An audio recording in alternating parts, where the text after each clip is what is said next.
The name of Jesus Christ carries power, healing power.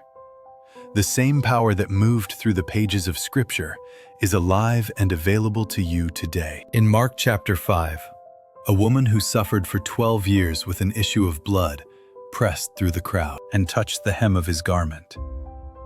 Immediately she was healed. Jesus said to her, "Daughter, your faith has made you whole." In Acts chapter 3, Peter and John encountered a man lame from birth at the temple gate. Peter looked at him and said, "Silver and gold I do not have, but what I do have I give you.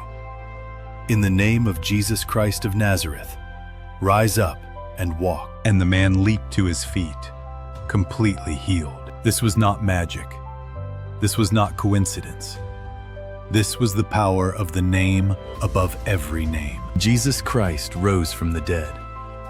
He is not in the grave. He is seated at the right hand of God the Father, alive and interceding for you right now. We serve the only living God Almighty, the God of Abraham, Isaac, and Jacob, the God who loved the world so much that he sacrificed his only Son, so that we could live in his glory, his abundance, and his health. Hear this: sickness is not from God.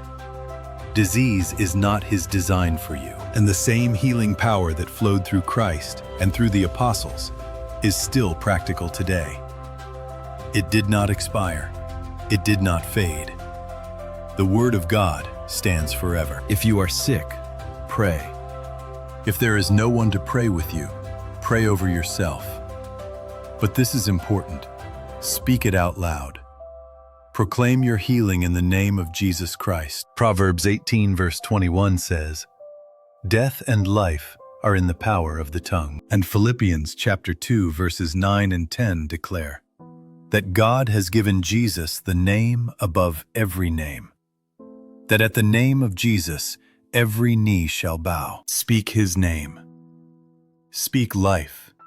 Speak healing. In the name of Jesus Christ, by his stripes you are healed. Receive it. Believe it. Walk in it.